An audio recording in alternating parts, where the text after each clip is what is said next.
See, not to do it at our child's birthday party in our own house while our kids are watching. I never thought I'd be the kind of man to question my wife's whereabouts. I trusted her. We had been married for years, raising 3 kids together, building what most people would call a happy home. Sure, we had our ups and downs like any couple, but I believed in what we had. I believed in her. That's why, when we decided to throw a big birthday party for our youngest child, I didn't think twice about inviting friends, family, and even the neighbors. It was supposed to be a beautiful evening, a chance to celebrate as a family, to see the kids laughing, to enjoy the warmth of the people we loved. The house was filled with life, kids running around, balloons tied to every chair, music playing in the background, and the smell of grilled meat filling the air. I played the role of the proud father, making sure everything ran smoothly. I moved from table to table, greeting guests, and making sure everyone had a drink in their hand and a plate of food in front of them. My wife, Amma, was doing the same, at least at first. She was all smiles, moving through the crowd effortlessly.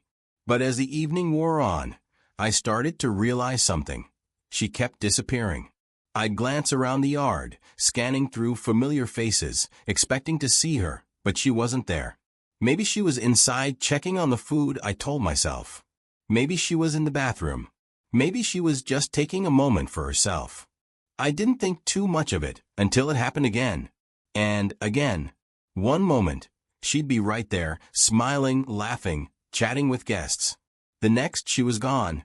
And when I finally spotted her again, it was as if she had appeared out of nowhere. Her face was calm, her smile still intact. But when I asked her where she had been, she waved it off with a casual, "Oh, I was just inside checking on a few things." I didn't think much about it. Kids don't miss much. People think they're too young, too innocent, too lost in their own world to understand what's happening around them. But they see things. They hear things. And sometimes, they find things they were never meant to see. That night, as the party raged on outside, my children were doing what kids do best, playing, exploring, and sneaking off where they weren't supposed to be. The house was big, and with guests moving in and out, it wasn't hard for them to slip away unnoticed. They giggled as they chased each other through the hallways, hiding behind doors and peeking around corners. Then, they saw something that made them stop in their tracks. There, in a dimly lit corner of the house, stood Alma, their mother. But she wasn't alone. Alex, the bachelor neighbor everyone whispered about, was with her. Alex was the kind of man people talked about in hushed tones. Mid-30s, always well-dressed, smooth-talking. The type who never settled down despite all the women throwing themselves at him. People saw him as a playboy, but I never thought much of it. After all, what did it have to do with me? Apparently everything. The kids stood frozen as they watched their mother wrapped in Alex's arms. His hands were on her waist. Her fingers were tangled in his shirt. Their faces were inches apart, their lips brushing. A scene that no child should ever have to witness. They were too young to fully grasp what was happening, but they knew this wasn't right. This wasn't something Daddy would want to see. Before they could process the shock, footsteps approached. A family friend, one of the guests who had stepped inside to grab some things, walked right into the scene. She barely had time to react before a sharp gasp escaped her lips. Alma and Alex jerked apart instantly, guilt flashing across their faces. But it was too late. The kids had seen. The family friend had seen. The damage was done. For a moment, there was nothing but silence. Alma's breathing was heavy, her chest rising and falling rapidly. Alex ran a hand through his hair, avoiding eye contact. I was outside, making sure the guests were comfortable when I saw Bridget, a longtime family friend, approaching me. Her face was pale. Something was wrong. She grabbed my wrist, pulling me aside with a sense of urgency. "We need to talk," she whispered, her voice shaking. I frowned, my mind racing with possibilities. "What is it?" I asked, trying to read the worry in her eyes. She hesitated for a moment, glancing around to ensure no one was listening before leaning in and dropping a bombshell. "I just walked in on Alma and Alex," she said in a low voice. They were together. Alone. And it wasn't just talking. A cold chill spread through my body. What do you mean together? My voice came out lower than I intended, almost as if I was afraid to hear the answer. Bridget inhaled sharply, her fingers tightening around my wrist. I mean exactly what you're thinking. No. Not Amma. Not my wife. Not the mother of my children. The possibility was too painful to accept. Without another word, I turned and stormed inside. I moved quickly, pushing past guests, my eyes scanning the house for her. I finally spotted her near the hallway. She was smiling, chatting with guests, looking as if nothing had happened. I walked straight up to her, my voice tight and controlled. Can we talk? She turned to me, a soft, unsuspecting smile on her face. Of course, she said without hesitation. I led her to a quieter corner, away from the guests. I tried to steady myself. What were you doing sneaking off with Alex? I asked, my words coming out sharper than I intended. She met my gaze with a confused expression before letting out a small, dismissive laugh. Oh, come on, she scoffed, rolling her eyes. I don't know what you're talking about. Her tone was light, as if I had just accused her of something absurd, something unthinkable. I didn't waver. I took a step closer, my jaw tightening. Don't lie to me, Amma. I already know. Her expression didn't change. Instead, she tilted her head slightly, crossing her arms over her chest in mock annoyance. Know what exactly? That I was having a conversation with a neighbor. She let out another small laugh, shaking her head. This is ridiculous. Before I could respond, a small voice cut through the air, stopping everything in its tracks. Mom, we saw you with Uncle Alex, my son said softly. I turned slowly, my heart sinking as I saw my child standing nearby. His innocent eyes darted between us, confusion and fear flickering across his face. We saw you sneak away, he continued hesitantly. And he was touching you in the... Amma snapped her head toward him so fast. What did you just say? She cut him off, her voice sharp, her eyes narrowing as she took a step forward. The boy's lips trembled as he shrank back under her gaze. He stammered, suddenly unsure. Who did you say you saw again? She asked, her voice dangerously low now. The sweetness from earlier had vanished completely, replaced with something else. Her expression was no longer one of guilt or shock. It was something far worse. She wasn't afraid of being caught. She was furious that our child had spoken. Watched as my son's shoulders slumped, his little hands balling into fists at his sides. He looked down, his voice barely above a whisper. I don't know. Amma exhaled slowly, then turned back to me, her face smoothing into something unreadable. She straightened her posture, lifting her chin as if she had just regained control of the situation. See, she said, her voice calm and composed. Kids imagine things. You're really going to believe a child over your wife? My breath hitched. The words, the tone, the sheer audacity of it all. It was as if she was daring me to question her, daring me to push back against her denial. She wasn't just lying. She was twisting the entire situation, trying to make herself the victim. I looked at my son, who now stood there silent, staring at the ground. He had seen the truth. I had seen the truth reflected in his eyes. And yet, Amma was still lying. Even when the evidence was staring her in the face, she refused to acknowledge what had happened. I didn't argue. What was the point? I let the conversation drop, let the night move on as if nothing had happened. But in my mind, I knew the truth. I knew that, from this moment forward, everything had changed. That night, I lay in bed beside Amma, staring blankly at the ceiling while she slept as if nothing had happened. Her breathing was steady, her face calm. My mind refused to quiet down. How long has this been going on, I thought. This wasn't some heat-of-the-moment mistake. No one risks everything at their child's birthday party unless they are far too comfortable in their deceit.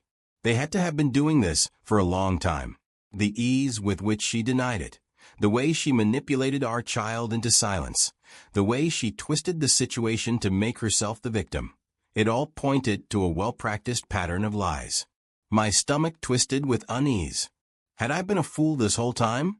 I tried to recall moments over the years when things hadn't quite added up. At the time, I brushed them off. She was my wife. I trusted her. Now I wasn't so sure. The next few days passed in a haze. Alma walked around the house with an air of indignation, slamming doors, huffing under her breath, acting as though she were the one wronged. She avoided my gaze, refused to acknowledge the weight in the air, and when I tried to bring it up, she shut it down immediately. "You're seriously still on this," she snapped one evening as I tried to talk. "I told you already I wasn't doing anything. But of course, you'd rather believe rumors and a child's imagination over your own wife." Her tone was sharp, her words carefully chosen to make me feel like I was the unreasonable one. I didn't respond. I just studied her, really looked at her, and for the first time I saw something different. The more defensive she became, the more convinced I was that there was more she wasn't saying. The kids wouldn't lie. The family friend definitely saw something. But if she could look me in the eyes and deny everything with this much conviction, what else had she lied about? One night, as I sat on the couch watching my children play, a chilling thought crept into my mind, one I never imagined I would have to ask myself. Are they even mine? I hated myself for even thinking about it. I had been there for every scraped knee, every bedtime story, every first word. I was their father. But was I their biological father? I found myself studying their faces with such scrutiny before. My eldest, he was my mirror image. The same eyes, the same jawline. There was no doubt about him. But the other two, something didn't add up. Their features were softer, their complexions slightly different, and their mannerisms unfamiliar. I had never questioned it before, chalking it up to genetics. Maybe they took after Alma's side of the family. But now, after everything, I wasn't so sure. The thought took hold, refusing to leave. If Alma could lie so effortlessly about Alex, if she could look me in the eye and deny everything when the truth was right in front of her, what else had she been lying about? Had she been deceiving me for years? I needed answers. Over the next few days, I moved carefully, making sure not to raise suspicion. Alma had already convinced herself that I was paranoid, and I couldn't afford to tip her off. One by one, I quietly collected DNA samples, a few strands of hair from their pillows, a used toothbrush, and a nail clipping. The moment I had everything I needed, I sent the samples in for testing. And then I waited. The days dragged on. Alma continued with her charade, acting like she had been wronged, like I had imagined everything. The results arrived days later.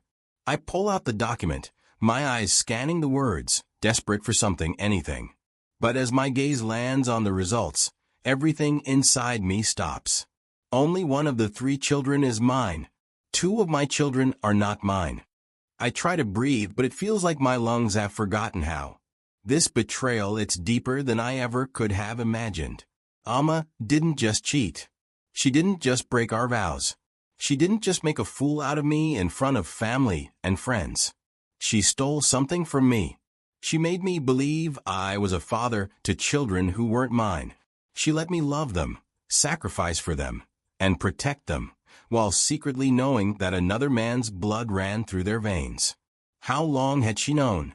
Had she stood there in the delivery room, watching me hold them for the first time, knowing the truth but keeping her mouth shut?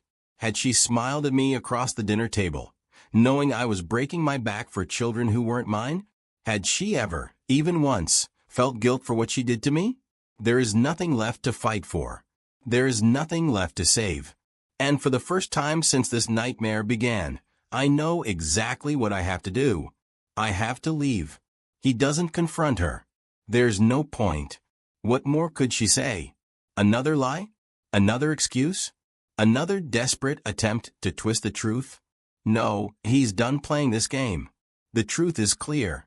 And for once, Alma doesn't get to manipulate the narrative. Instead, he moves in silence. He quietly files for divorce, taking every necessary step to protect the one child that is truly his. He meets with lawyers, prepares his case, and ensures that when the time comes, he is ready. The moment Amma receives the divorce papers, all hell breaks loose.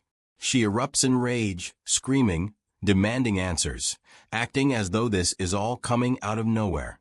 She begs, pleads, then turns vicious, accusing him of overreacting and of trying to destroy their family.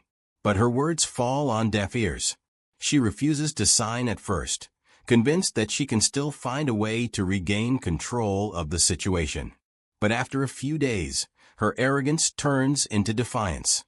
She decides she won't just fight the divorce, she will fight him in court. She underestimates him. Amma had no idea that, before taking action, he had already confronted Alex in private. And Alex had given it to him, perhaps out of guilt, or maybe just to clear his own conscience. Alex had admitted to the affair.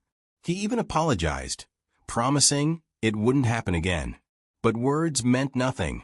What mattered was the recording. The entire confession, every word, every admission, every detail was saved, ready to be used when the time came. So when Amma tried to drag him into court, hoping to play the victim, he came prepared. On the first day in court, he sat in silence as she weaved her story, painting herself as the betrayed wife, the woman abandoned by a cruel and unforgiving husband. She fought for alimony. She fought for property. She fought for everything she thought she could take from him. Then it was his turn. With calm precision, he presented the DNA results, proving that 2 of the 3 children were not his. He provided the recorded confession from Alex, proving beyond doubt that she had been unfaithful. He brought the child that was truly his, proving that he was the only stable parent in the equation. He even had witnesses, including the family friend who had caught her in the act. Amma's entire case collapsed before her eyes. By the time the case was over, she had nothing significant left. She had wasted so much money trying to fight him that she found herself drowning in legal fees and debt. The properties? He kept most of them. Custody? He won. Everything she had tried to take from him, she lost. And when the final ruling was made, he never looked back. He walked away, leaving her alone to face the ruins of the family she destroyed.